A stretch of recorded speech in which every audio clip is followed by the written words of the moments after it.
Même Sam Kanaté, pour se lever pour aller faire, il faut quelqu'un. Il vous allez donner corruption là-bas. Bonsoir, cher aîné. Oui, bonsoir. Oui, comment allez-vous? Ça va un peu. Dieu merci. Et la matinée, j'espère qu'elle commence bien. Oui. Dieu merci. Elle commence bien. Dieu merci. Je vous ai envoyé comme un audio là. Oui, je n'ai pas pu écouter parce que voilà, quand je suis en direct, je voulais même faire passer pendant mon intervention, mais je vois que ça ne pourra pas. Non, je peux faire passer. Je peux faire passer. Hein? Je peux faire passer. Vous pouvez faire passer? Oui, oui. Ok, vous pouvez faire passer ça. Ok. Et donc, puis bon, si il veut intervenir, il peut intervenir après. Ça propos de la société africaine, le Mandé, et puis celui qui parle, il s'appelle Yao Ronza. Ok. Yao Ronza. Okay. Mais il va parler, je vous ai parlé de la présence des Dogons en Côte d'Ivoire. Ok, oui, oui, une fois. Vous allez entendre Djogo, des Djogo. Djogo, il est en train de parler des Dogons. Ce sont les Dogons, ça. Voilà. Donc, mettez ça en marche. Ok, il n'y a pas de problème. Ouais. Ninoula. Bonsoir, chers frères et sœurs. Bonsoir. Chers frères et sœurs, je voudrais vous entretenir aujourd'hui sur une petite histoire que je ne vais pas trop prolonger, mais on aura l'occasion de se poser des questions et d'éclairer la lanterne de chacun. De quoi s'agit-il? Il s'agit du fait que qui sont les Djogo? Qui sont les nous, comme on dit? Qui sont les Djogo? Les Djogo sont un sous-groupe Mandé. Donc, nous sommes des Mandés Nord. Parce que n'oubliez pas qu'il y a les Mandés Sud. Il y a les Mandés Nord. Dans les Mandés Sud, vous avez le Yakuba, vous avez le Gourou. Les Mandés Nord, vous avez les Djogo, vous avez les Malinké, vous avez les Toura, vous avez les Koyaga et autres. Donc, mais il faut préciser que tout Djogo n'est pas forgeron et tout forgeron n'est pas Djogo. Et on nous identifie par ce travail. On dit c'est des moumous. Mais parfois les gens se trompent. C'est la langue qui est Djogo. Et notre métier, c'est la forge. Donc le Djogo qui forge, on l'appelle le moumou. Mais sinon nous-mêmes, la langue c'est Djogo. Et puis Yama, c'est forger. Ya, c'est la forge. Yama, c'est forger. Et nous nous appelons Yamato. Le ton, qui est le ton en Djoula, ça dit association. Donc, association des forgerons. Donc, nous-mêmes, nous nous appelons Yamato. Les Djogo, qui sont des forgerons. Et nous sommes d'origine de l'ancien Mali. L'ancien Mali, et nous sommes descendants, certainement, du clan de Soumanguru Kanté. Et selon nos parents, les Djogo Yamato ont perdu la guerre un lundi. Et ils ont quitté donc le territoire, leur ancien territoire, un lundi, pour s'éparpiller dans le monde, pour s'éparpiller en Afrique de l'Ouest. Mais initialement, ils venaient d'où? Ils venaient de l'ancienne couche de Meroué, dans l'Éthiopie ancienne ou l'Éthiopie actuelle, au bord du Nil. Parce que c'est eux qui ont découvert pour la première fois le fer et le travail du fer.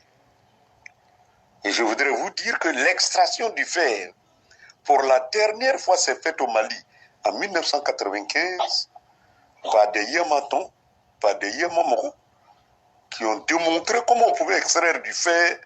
Et ce fer était plus pur que le fer qui est extrait aujourd'hui par les Occidentaux. Donc nos parents maîtrisaient cette science-là. Et même à Soko, dans la région entre la frontière, il y a une colline qu'on appelle Kolkono. Et on a découvert des anciens fourneaux, des traces d'extraction de fer dans cette zone, par nos aïeux. faut travailler certainement le faire. Donc je le disais, les Wela par exemple parlent du Rokora, qu'ils disent Wela. Les Libus parlent du Rokora, qu'ils disent Libi. Les Fougoula parlent du Rokora, qu'ils disent Fougoula. Mais eux-mêmes disent, quand on leur demande, disent, je suis Fougoula, mais je parle du Rokora. Je suis Libu, mais je parle du Rokora. Libu, parce que leur langue est lourde. Donc on les compare à des gens qui ont la langue lourde.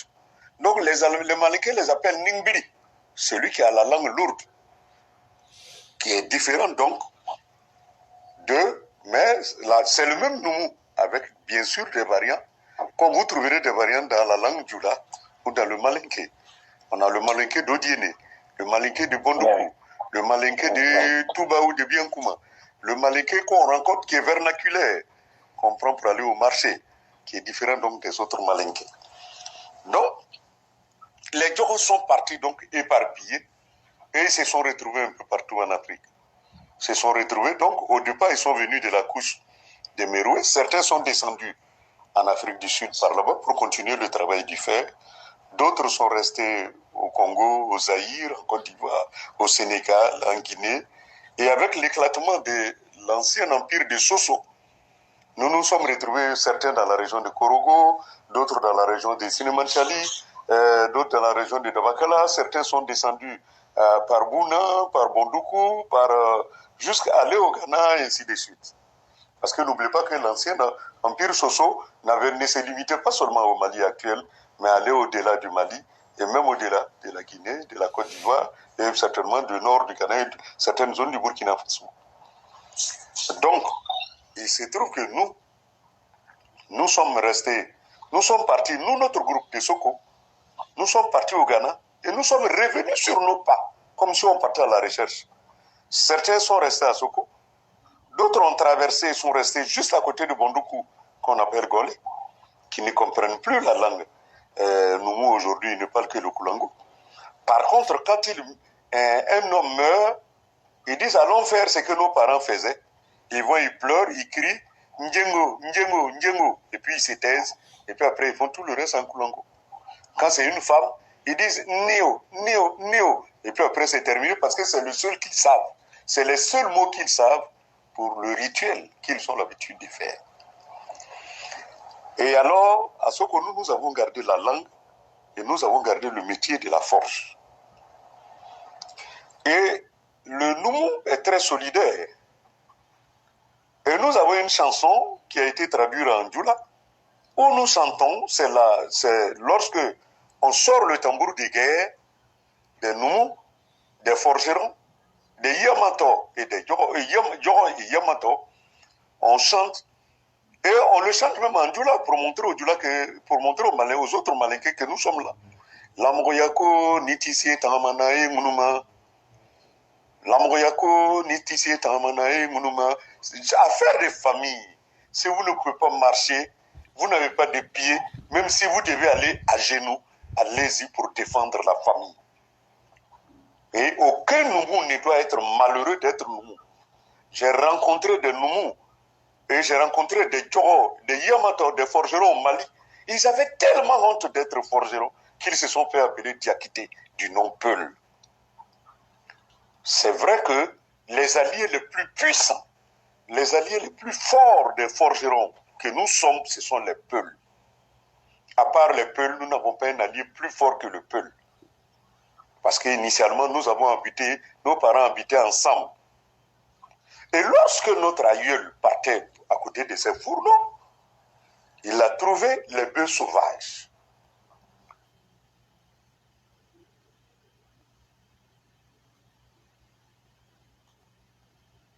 Et nous avons une chanson qui a été traduite en Djoula, où nous chantons, c'est lorsque on sort le tambour de guerre des Noumou, des forgerons, des Yamato et des Djoro et Yamato, on chante. Et on le chante même en Djoula pour montrer au Djoula pour montrer aux Malais, aux autres Malinké que nous sommes là. Lamgoyako, Nitisie, Tamanae, Mounouma. Lamgoyako, Nitisie, Tamanae, Mounouma. Affaire de famille. Si vous ne pouvez pas marcher, vous n'avez pas de pieds, même si vous devez aller à genoux, allez-y pour défendre la famille. Et aucun Noumou ne doit être malheureux d'être Noumou. J'ai rencontré des Noumou et j'ai rencontré des Tchoro, des Yamato, des forgerons au Mali. Ils avaient tellement honte d'être forgerons qu'ils se sont fait appeler Diakité, du nom Peul. C'est vrai que les alliés les plus puissants, les alliés les plus forts des forgerons que nous sommes, ce sont les Peuls. À part les Peuls, nous n'avons pas un allié plus fort que le Peul. Parce qu'initialement, nos parents habitaient ensemble.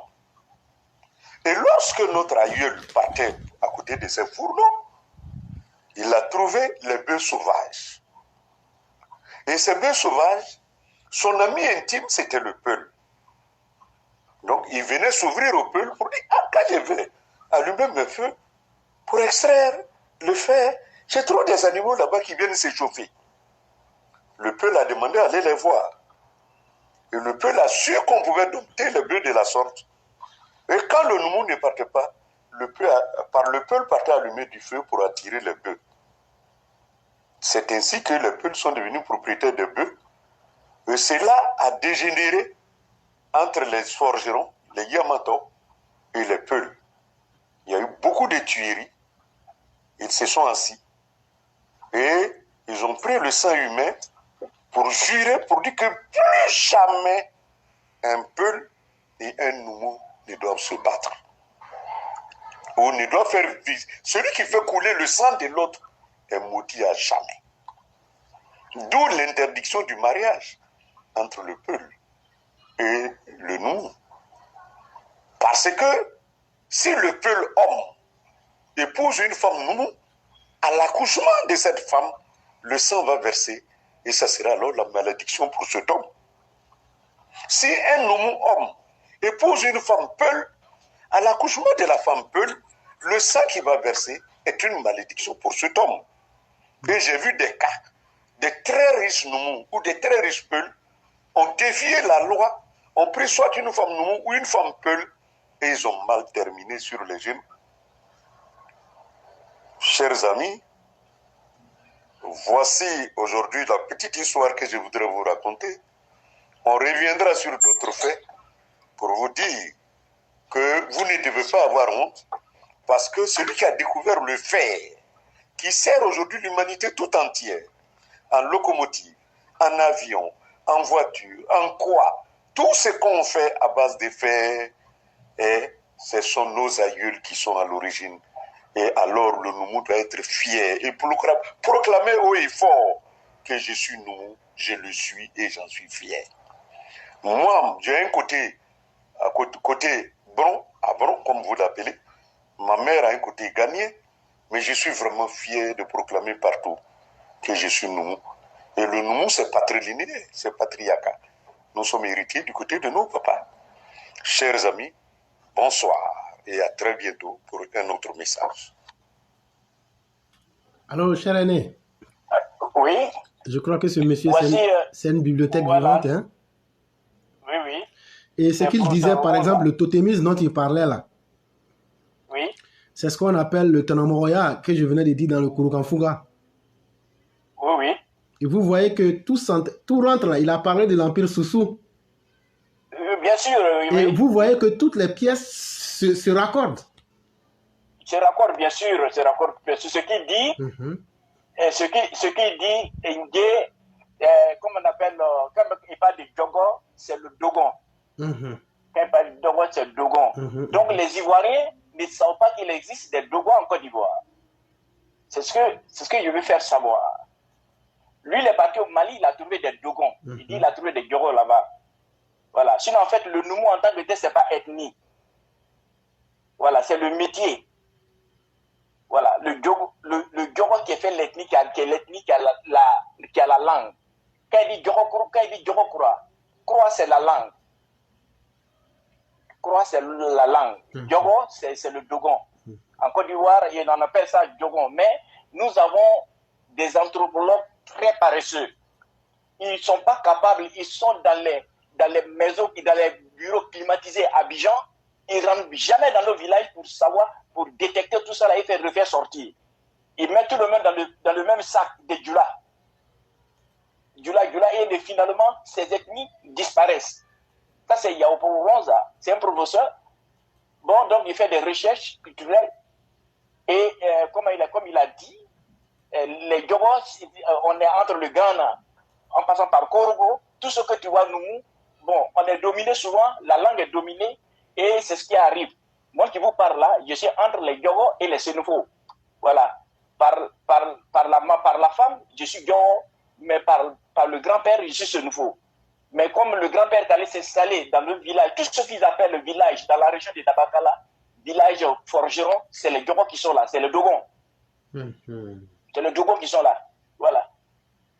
C'est les Dogons qui sont là. Même si tu vas les trouver en train de parler, comment dirais-je, leur langue Yadjula, tu vas trouver, il y a le Dogon qui est dedans. Voilà. Papa, par exemple, c'est gay. Par exemple, quand tu parlais de quelqu'un parlait que les langues se ressemblent, oui, en Djogo, papa, c'est gay. Gay. Il est, comme le professeur vient de dire, quelque part, dans le nord, vers Bouna ou bien quoi, il y a des Djogos là-bas, ou bien, eux, quand ils ont perdu la langue, mais c'est deux mots qui restent. Ngeno, quand ils perdent quelqu'un, si c'est un garçon. Voilà. Nénon, si c'est une femme qu'ils ont perdu. Donc, c'est les deux mots qui sont restés avec eux. Vous voyez? Bon, je prends un exemple, par exemple, le cas de Bondou, le cas de Kong. Les gars de Kong, là, les anthropologues, ils ont tellement mal travaillé. Il faut voir ce grand peuple-là, ils appellent Djula, qui ne veut rien dire du tout. Hein? Tout simplement, ce Djula-là n'est qu'un courant religieux et économique. Vous prenez ça pour frapper tout un peuple. Hein? Quand vous arrivez vous demander à cela, mais c'est des religions, il va dire que non, les Djula, il va dire que les musulmans. Et finalement, les gars, ils se contentent de ça. Ils ne font pas d'études approfondies. Ils ne dorment jamais même dans le village. Pour dire, attends, je vais voir comment ils vont dormir. Déjà, ils sont en voiture, ils sont partis. Ils sont partis. Hein? Chez nous, dans mon village, par exemple, il y a plusieurs. Avant l'islam, on avait une manière d'enterrer nos cadavres, hein, nos morts. Maintenant, le temps de l'islam arrivé, bon, il y a cette manière aussi. Bon, quand vous avez des anthropologues qui arrivent dans votre village, vous partez leur modèle cimetière musulman, mais ils vont prendre votre existence à partir de là. Pourquoi ne pas leur montrer votre ancienne existence, les cimetières qui se trouvent là, les anciens tombes? Vous pouvez montrer ça. Donc, toute une confusion qui se trouve là. Par exemple, à Kong, quand tu arrives, je prends toute la Côte d'Ivoire en témoin. S'il y a des Congais qui m'écoutent, les vrais Congais, quelqu'un qui vient d'arriver, il faut lui demander des nouvelles. C'est dit, Manier. C'est Manier, ça c'est en Baoulé. Ça c'est en Dakar. Éclaireur, tu crois à ça? Hein? Effectivement. Tu crois à ça? Oui, même je suis demandé du Manier. À Manier, ça dit, il faut nous donner des nouvelles. Ça c'est en Dakar. La fois passée, j'ai dit qu'il y a trois mangos. Un mango de Pricro, mango de Kong qu'ils appellent mango Sanzana, et puis mango de Togo. Il n'y a pas quelqu'un qui va dire que c'est faux. Il n'y en a pas. Il n'y en a pas. Trois mangos. Mango, tu arrives à Togo, où est mango? Ils vont te montrer. Tu arrives à Pricro, on dit mango est là-bas. Demandez aux gens de Kong, où se trouve le mango Sanzana? Ils sont là. Mango Sanzana, ça est là. Donc, c'est pour dire qu'on est la même chose. Les langues se valent. Même à Tabakala, par exemple, Gobelé, ça c'est Kango. Bon, les langues se valent. On a plus ou moins les trucs. Quand dans le village, on a plein de grands-pères qui s'appelaient Yao, qui s'appellent Kwadjo, qui s'appellent Amana. Bon, on est tellement mélangés que vraiment, il est temps qu'on fasse la paix. Il est temps qu'on se donne la main pour construire ce beau pays, entamé par Rufo Boigny. Vous avez vu la fois passée, j'ai pris le cas de Guinéré, Paul Guinéré. Les Ivoiriens, nous ne connaissons pas ce monsieur, mais il occupait un poste stratégique qu'ils appelaient gouverneur de la République. Effectivement, gouverneur de la République. Il a aidé notre président à construire ce beau pays, l'administration de ce beau pays. Parce que quand on lui donnait l'indépendance, il a trouvé Guinéré en France. Il dit, grand frère, moi je ne connais rien dans cette situation, allons au pays. Il est venu au pays avec l'haïtien. C'est ce que mon docteur m'a dit, il est venu en Côte d'Ivoire avec l'haïtien. Et dans tout le gouvernement, pendant les 40 ans, mais combien d'années, la 35 ans, de Fobani, Guy Néré était dedans. C'est un poste qui ne changeait jamais. Et puis il était dedans là-bas. Personne ne dénonçait ça. On se sentait et il gouvernait. Il savait, au fond, il savait pourquoi il est là. Et je crois qu'ils ont fait du bon travail. Puisque la Côte d'Ivoire aujourd'hui, là, nous avons hérité un bon pays. De Fobani. Bien vrai qu'avant d'arriver au président Alassane, il y a eu un peu de cafouillage. On considère ça comme c'est des sacrifices. Bon, donc je ne vais pas vous perdre le temps, puisque avant, voilà, il y a des gens qui vont attendre. Donc, à la faveur de l'audio, il y avait des questions. Bon, je vais m'arrêter là pour laisser la place aux autres. C'est la classe. Vraiment. Donc, quelqu'un ne peut pas monopoliser tout. Donc, je vous salue je vous souhaite une bonne journée. Merci à vous. Bonne journée à tout le monde. Merci beaucoup, cher aîné. Et sachez que vous ne nous avez pas perdu en temps. Vous avez encore aiguisé même notre envie d'apprendre, parce que moi, j'aimerais quand même rentrer en contact, parce que j'allais même vous appeler. Ce monsieur-là, s'il existe, moi, je veux bien le suivre. C'est-à-dire que ce soit dans les livres, que ce soit dans ses parutions. J'aimerais beaucoup apprendre de lui. Et oui, effectivement, oui. Et bien, ce monsieur, professeur Roranza, comme chez nous, dans la région de Dabakala, nous avons perdu presque cette langue. Cette langue est en train de disparaître. Cette langue était utilisée, la langue Djogo. Le Djogo, bon, était utilisée pour l'armée, était utilisée dans la forêt sacrée par nos anciens. Et finalement, tu sais, une langue qui est déjà utilisée en forêt sacrée, c'est qu'elle est en train de mourir. Effectivement. Voilà, elle est en train de mourir, voilà, elle est en train de mourir, puis c'est bien interprété. Bon, donc, par là, professeur, ça c'est des intellectuels, professeur Ronza, il est du côté Bondoukou. Okay. Il est côté Bondoukou, voilà, côté Bondoukou. Mais où est-ce qu'il vit? Il est en Côte d'Ivoire ou bien il est en dehors de la Côte d'Ivoire? Il est en Côte d'Ivoire. Ok. Donc c'est quelqu'un qu'on peut retrouver. Il est en Côte d'Ivoire. Je suis en contact permanent avec son fils. Voilà. Mais est-ce que vous pouvez nous permettre de vous demander quelque chose? Oui. Est-ce qu'on pourra un jour en voir ce professeur-là pour essayer de nous édifier sur les peuples en Côte d'Ivoire? Bon, d'accord, je vais lui demander, je vais lui demander, je vais dire à son fils comment dirais-je, s'il peut nous faire. Bon, en tout cas, je ne manquerai pas de vous informer. Mais dans le pire des cas, si son fils peut nous donner certaines de ses productions, que ce soit en audio, que ce soit en écrit, ça va beaucoup nous permettre d'apprendre. Parce que nous, on aime beaucoup comparer les connaissances pour toujours tirer la synthèse. Voilà. Voilà, en tout cas, c'est très intéressant. Et quelqu'un qui nous parle, pour nous parler comme ça du Nord. On avait un ancien, on avait un ancien anthropologue qui se trouve là, qui se trouvait là, qui s'appelait Nyangoran Bois. Professeur Nyangoran Bois. Il a fait beaucoup d'encyclopédies. Mais ces encyclopédies-là, il ne sait pas comment c'est exploité. Mais je suis sûr que ça a été mal exploité par les différents ministères d'éducation nationale. Bon, à tel point que je suis sûr et certain, je suis sûr qu'actuellement, parce que nous, Ivoiriens, non seulement le blanc nous a donné un pays, on ne se connaît pas, il ne nous a pas appris de se connaître, on devait prendre le temps de se connaître, il est parti très tôt. La gestion économique, on n'a pas enseigné, les blancs ne nous ont pas enseigné comment l'économie doit se faire, et ils n'ont pas enseigné nous-mêmes, les États, les différentes régions, les différents peuples, de se côtoyer à fond, de se connaître. À tel point, vous avez vu notre éducation nationale. Qu'est-ce qu'on connaît? Et qu'est-ce qu'on nous apprend? Les mouvements des peuples, c'est tout, ils s'arrêtent là. Les gars, il n'y a pas d'études approfondies qu'on nous donne. Et ça, là, ça s'arrête quelque part au CE2, et puis c'est tout. Même quand tu veux professeur d'université, il dit les Ivoiriens ne connaissent rien. Bon, nous sommes ici aux États-Unis, en France, aux États-Unis, au Canada, pourquoi je ne connais pas l'Europe? Pour avoir la nationalité, il faut connaître le pays. Il y a l'histoire du pays. Il y a le test d'histoire que tu dois apprendre et on te pose des questions là-dessus. Voilà, l'histoire du pays, il faut connaître l'histoire du pays et c'est très important. Bon, c'est la même chose que nous. Quand tu dis que tu es Ivoirien, mais tu es Ivoirien, mais tu ne connais même pas celui qui est devant toi, c'est le qui est devant toi, tu ne connais pas. Tu le traites d'étranger. Hein? Et tu es Ivoirien, alors que ton pays même est 322 400 km². Hein? Oui, il y a quelque chose qui ne va pas. En tout cas, j'ai compris. Voilà. Merci beaucoup. Les Ivoiriens sauront à partir d'aujourd'hui qu'il il y a des Dogons en Côte d'Ivoire. Il n'y a pas de problème. C'est vraiment un énorme plaisir. Ouais. Vraiment, merci beaucoup, cher aîné. Et vous passez une excellente journée.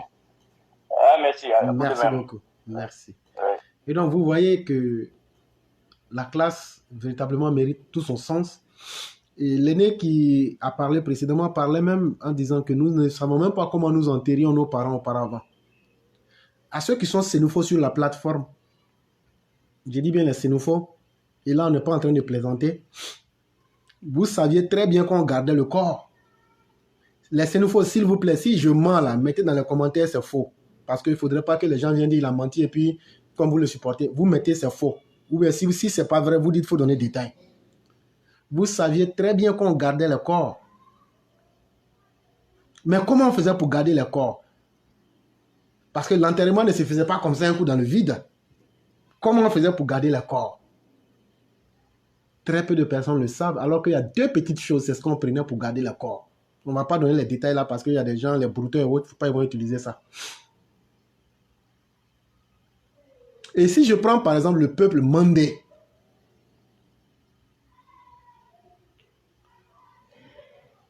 le chef de famille ou bien le chef de clan dans la structure des mandés, c'est lui qui s'occupe du clan ou bien de la tribu ou bien du groupe. Mais avant sa mort, quand il soupçonnait que lui, il allait trépasser, ou bien qu'il allait mourir, il prenait des dispositions, contrairement aux gourds qu'on appelle les xénophobes. Eux, ils ne savaient pas conserver le corps parce qu'ils ont oublié comment on conservait le corps. Mais eux, ils avaient une autre méthode.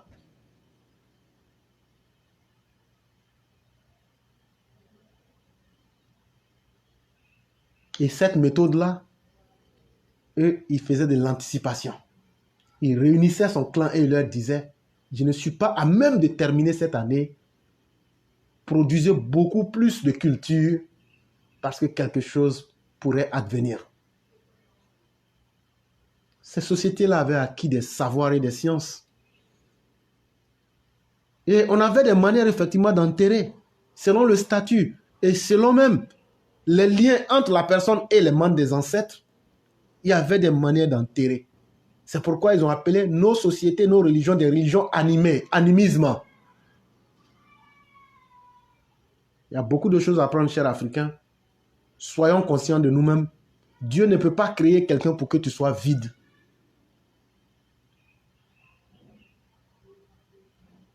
Et si nous ne recherchons pas qui nous sommes, si nous ne recherchons pas ce que nos ancêtres ont été, nous n'apporterions jamais quelque chose à l'humanité. On sera des consommateurs en tout. Et c'est pourquoi tu vois les jeunes Africains aujourd'hui envier les Américains noirs. Je n'ai rien contre les Américains noirs, mais je vais vous dire la vérité, en toute sincérité. En général, l'Américain noir, c'est la matérialisation même de l'échec de l'homme noir sur Terre. Je dis dans la grande majorité. Et ceux qui sont en Amérique ici savent de quoi je parle. Personne n'a envie d'être camarade d'un Américain noir. Mais dans nos télévisions, c'est eux que nos jeunes copient en Afrique. Tellement ils n'ont rien, tellement nous n'avons rien à leur proposer, ni dans le présent, ni dans le passé. Si tu n'as rien dans le passé, tu n'as rien dans le présent. Ce n'est pas dans le futur que tu pourras proposer quelque chose. Apprenons à revenir sur nos bons modèles et sur nos vraies valeurs. C'est vraiment une chose très utile. Et il n'y a rien qui existe sans raison. C'est à nous de chercher à comprendre les raisons et à les mettre en pratique. C'est vraiment très important. Et des gens comme le professeur qui a parlé, c'est des gens qu'il faut dénicher pour essayer de tirer un minimum de connaissances pour les générations à venir. C'est très important.